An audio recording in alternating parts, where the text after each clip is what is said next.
أعوذ بالله من الشيطان الرجيم بسم الله الرحمن الرحيم والحمد لله والصلاة والسلام على أشرف الأنبياء والمرسلين سيدنا ونبينا وحبيبنا ومولانا محمد صلى الله تعالى عليه وسلم وعلى آله وأصحابه ومن اهتدى بهداه إلى يوم الدين فإن أصدق الحديث كتاب الله وخير الهدي هدي محمد صلى الله تعالى عليه وسلم وشر الأمور محدثاتها وكل محدثة بدعة وكل بدعة ضلالة وكل ضلالة في النار ربي اشرح لي صدري ويسر لي أمري واحلل عقدة من لساني يفقهوا قولي ربي لا تؤاخذني مما يقولون واغفر لي ما لا يعلمون واجعلني خيرا مما يظنون أما بعد.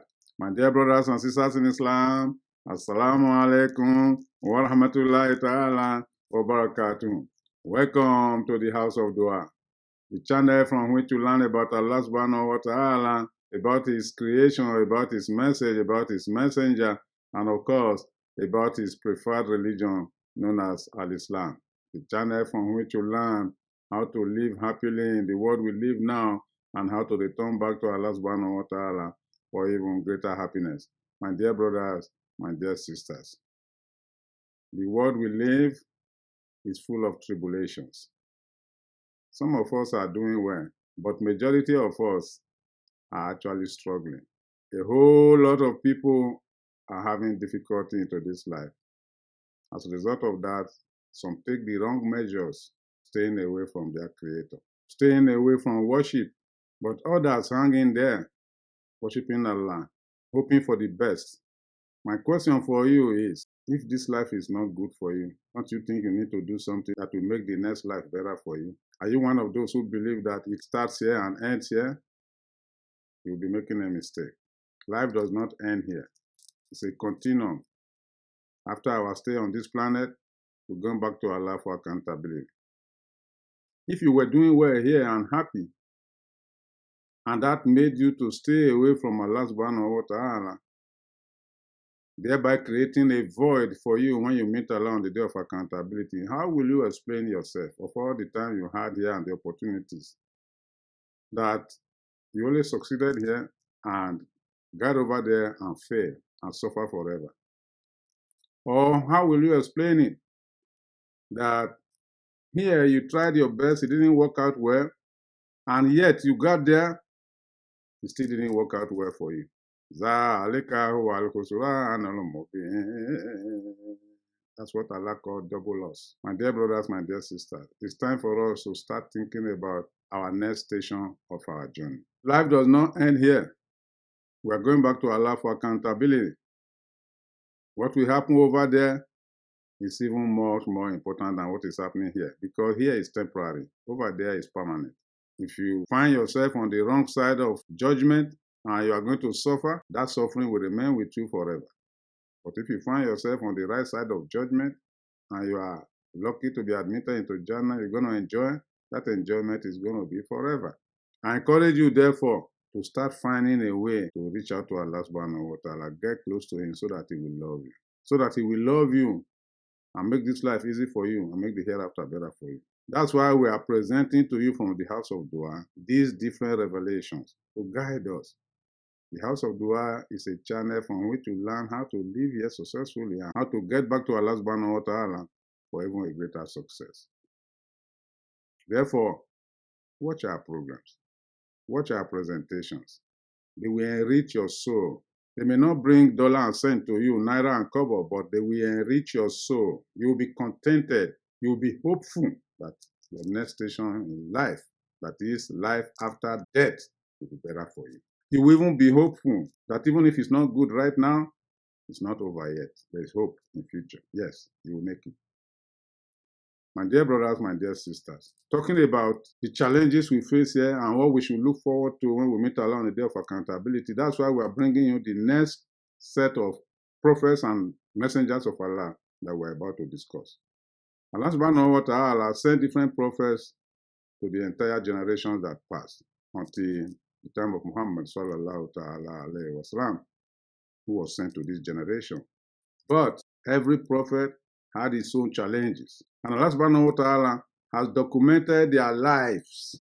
What Allah subhanahu wa ta'ala in his infinite wisdom consider to be of value to us of today, so that we can learn lessons from them. There are some prophets Allah subhanahu wa ta'ala revealed to us how they were resisted, how they were stigmatized, how they were disobeyed, how they were abused, and what they suffered in the hands of those to whom they were sent. Allah wants us to learn a lesson from that, and how Allah responded to that situation by destroying the people, making you realize that He still has the power to do so if you don't change your way.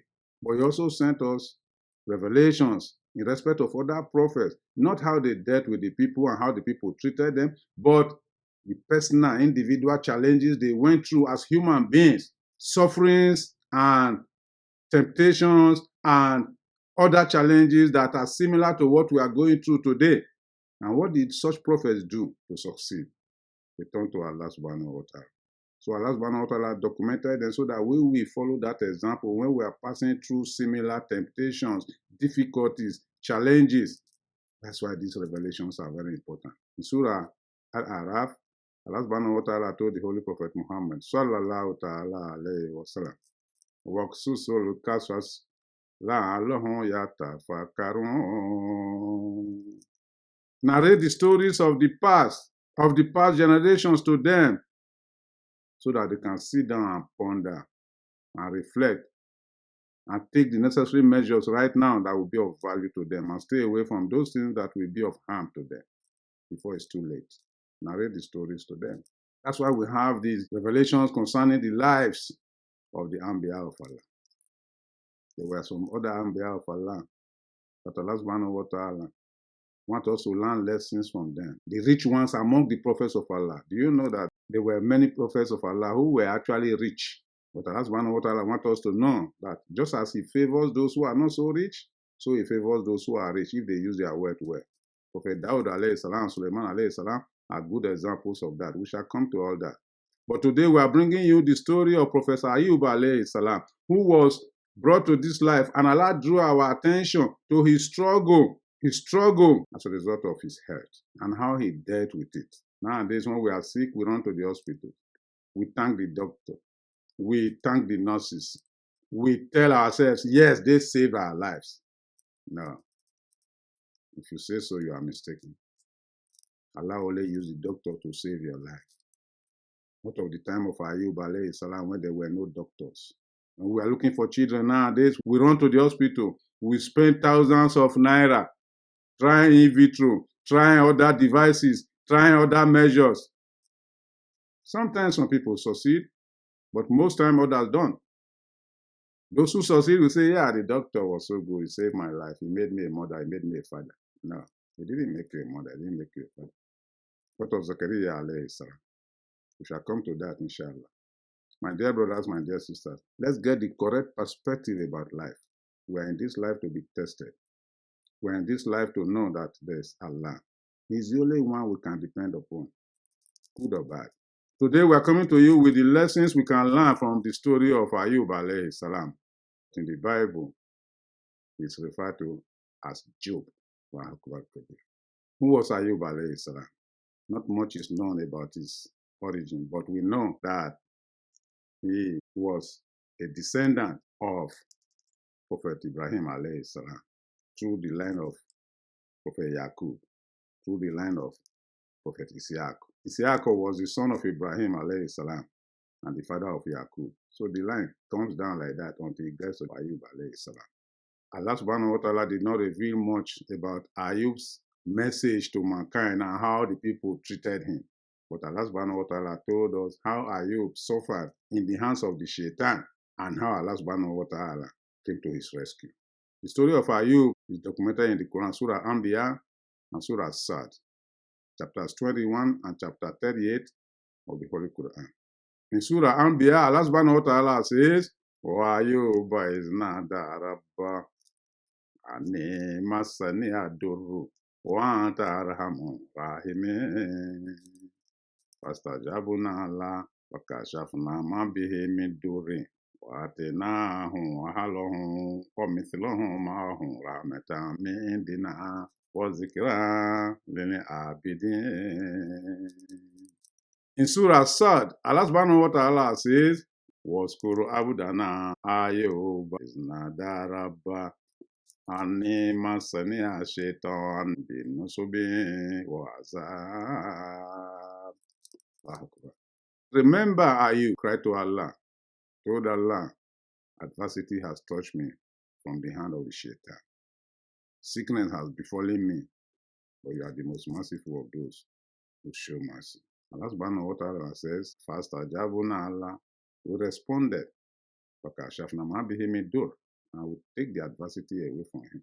How did Allah respond to Ayoub? And how did Ayoub approach Allah? This is very significant, my dear brothers, my dear sisters. Number one, Allah subhanahu wa ta'ala says, Inna wajadnahu sabiran ni'mal abdu innahu awwab. We found him a patient human being. He was patient in the face of adversity. That was the quality of Ayoub. And not only that, he was an excellent slave of Allah subhanahu wa ta'ala. Why? He was always turning to Allah under all circumstances. My dear brothers, my dear sisters, these are the recipes you need for your success when it comes to your health. Trusting in Allah, being patient, continuously calling on Allah subhanahu wa ta'ala, hopeful that He will come to your aid. Even if you are being treated by the doctor, that does not mean you should discount Allah. The medicine the doctor gives to you, or the doctor say lie down for surgery, why don't you declare in your heart, Inna salati wa nusuki wa mahayaya wa mamati lillahi rabbil alamin la sharika lah wa bidhalika umirtu wa ana wal muslimin. My salat, my worship, my sadaqah, my life, my death belongs to Allah subhanahu wa ta'ala. No partner with Allah. I'm one of those who are believers. Why don't you tell yourself that? And see how Allah will respond to your cure. If that sickness is not meant to bring you back to Him, if He had not decreed that that sickness is a part for you to come back to Him, then you'll be amazed how your cure will be given to you. My dear brothers, my dear sisters, Ayoub alayhi salam was a rich person. He was rich. He had companies of goats and sheep and camels, which were the best business of his time. He had slaves who were working for him. He had friends and well-wishers who were benefiting from him. He belonged to the top of the society. But guess what? Ayoub humbled himself. Ayoub realized that Allah subhanahu wa ta'ala was the provider. He was the giver to whomever he wants to give. So Ayoub never turned away from Allah. He was worshiping Allah. He was surrendering to Allah. So one day, a group of angels gathered among themselves and were talking about mankind, how people disobey Allah and get punished, how others obeyed Allah and get rewarded. And one of them raised his hand and said, the one I love most among them is Prophet Ayoub alayhi salam. Ayoub alayhi salam was humble. Ayoub alayhi salam was rich. Ayoub alayhi salam treated his workers so well, so kind to the poor and the needy, and so helpful to everybody. And even when he gives out charity, and people accept from him, he thinks that the people are doing him a favor. In other words, he will present his charity to people as if he's begging them. Yes, Ayoub humbled himself to that level. What about ourselves? We think we are doing our receivers favor. We give the minutest of what we have, the crumbs, and call it sadaqah. Allah will accept. Whom are you deceiving? My dear brothers, my dear sisters, while the angels were relishing themselves about the character of Ayoub, Shaitan had them. Say, what? Ayoub? I'm going to test him. How could he be so close to Allah? Shaitan was furious. First, he went to Allah subhanahu wa ta'ala. I heard that Ayoub loves you so much, he doesn't turn away from your worship. Guess what? Ayoub is just showing up. I'm telling you, he's showing up. He doesn't love you, Ya Allah. If you give him permission to test him, you will find that Ayoub will fail the test. He does not love you. He's just pretending. Allah subhanahu wa ta'ala told the shaitan, go ahead and test Ayoub. He is my true slave. He worshipped me with his soul and his brain and his heart. And I love him. You cannot convince Ayoub against me. But you can go ahead and try. Shaitan was happy. So he went to Ayoub. Who are you? What's going on? I learned that you love Allah so much. No, it's not Allah who provides for you. Stop worshiping Allah. That will not make any difference. Ayoub told the shaitan, get away from here. You can't convince me against Allah. Then shaitan said, okay, I'll teach you a lesson. So shaitan decided to bring adversity upon his business. His goats, sheep, and camels, everything perished as a result of epidemic. And shaitan went back to Ayoub and told Ayoub, why don't you change your way? Where was Allah when all these things were happening to you? Look at your losses. Ayoub told shaitan, it was Allah who brought them in the first instance. What Allah has taken away belongs to Allah. He gives to whoever he wants to give. It has nothing to do with Allah. I will continue to worship Allah.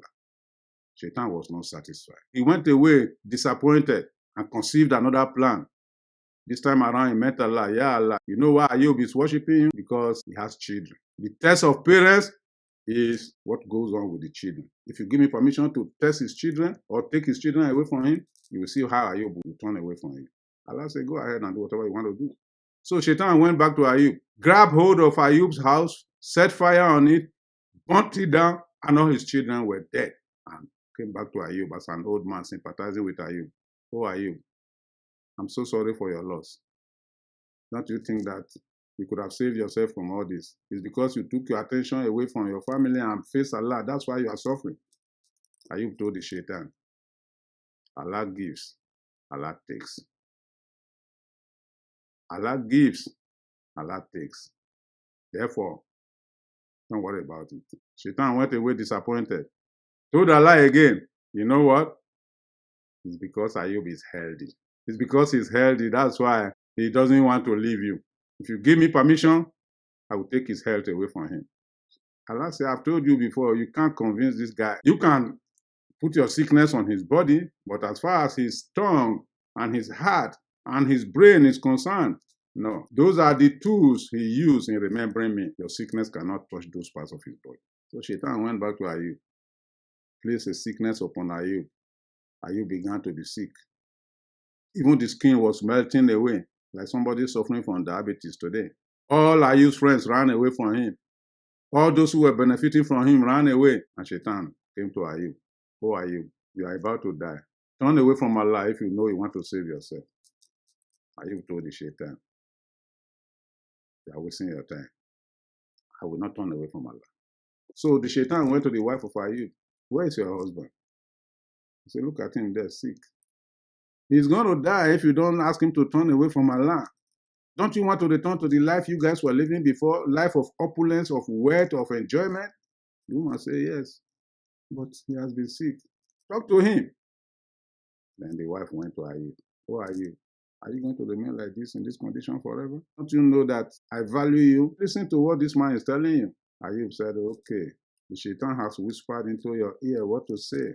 He asked his wife, for how long were we enjoying our life as rich people? The wife said, 80 years. Okay, for how long have I been sick? He said, 7 years. So Allah gave me good life for 80 years. Now, I'm just being tested for 7 years. Therefore, I should abandon Allah? That ain't going to work.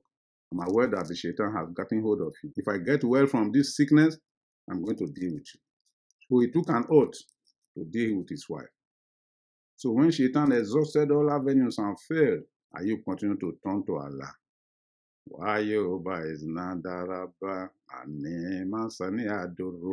Ayoub called on Allah, and then he made one of the most powerful prayers in the Quran. For those of you who are sick, general prayer. He told Allah,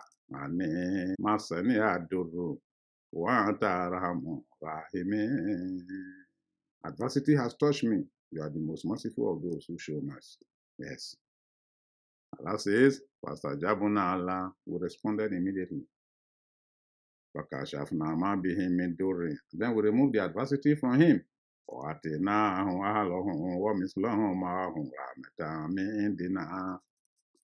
And then we return his family.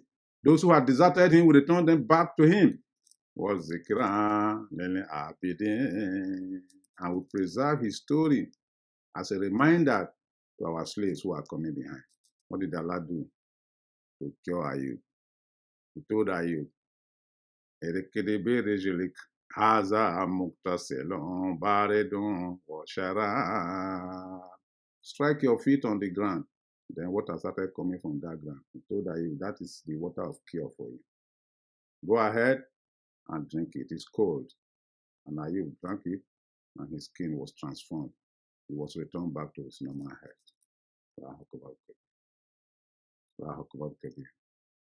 My dear brothers, my dear sisters, you know how to use that ayah to find a cure? Ask the imam in your area. May Allah grant those who are sick a cure from their sickness. Allah subhanahu wa ta'ala says, after Ayoub had recovered, he was now faced with a new difficulty. What was that? The oath he took in the name of Allah that he will punish his wife who was misled by the shaitan. So Allah subhanahu wa ta'ala brought another verse advising Ayoub what to do to unwind that oath. Now look for very light grass, something light that cannot hurt your wife. Use it to strike her. By so doing, you have fulfilled the oath. Because Ayoub say, I'm going to deal with you, I'm going to beat you, I'm going to do this if I recover. But Allah doesn't want you to harm your wife under any circumstance. So he asked him to use the most weak element to touch his wife, at least, so that he will comply with the oath. That's what Ayoub did. At the end of the day, Allah says, وَوَهَبْنَا لَهُ أَهْلَهُ وَمِثْلَهُمْ مَعَهُمْ رَحْمَةً مِنَّا وَذِكْرَىٰ لِأُولِي الْأَلْبَابِ. Then we return his family back to him, and we added more to it in terms of prosperity. And we kept his name as a reminder to those who have intellect. That's from Surah Sad. Allah subhanahu wa ta'ala says, Inna wajadnahu sabiran ni'mal abdu innahu awwab. Truly we found Ayoub a patient person, an excellent slave, a slave of Allah who is always turning to Allah, trusting in Allah. My dear brothers, my dear sisters, let us learn to trust in Allah subhanahu wa ta'ala under any condition. We ask Allah subhanahu wa ta'ala not to place a burden upon us beyond our capacity. We ask Allah subhanahu wa ta'ala not to allow the shaitan to deceive us and take us away from the worship of Allah subhanahu wa ta'ala. We ask Allah subhanahu wa ta'ala to grant cure to those who are sick, take shaitan away from our lives, take our lives far away from the shaitan. Subhanallah wa bihamdi, subhanaka Allahumma bihamdik, nashhadu an la ilaha illa anta nastaghfiruka wa natubu ilayk.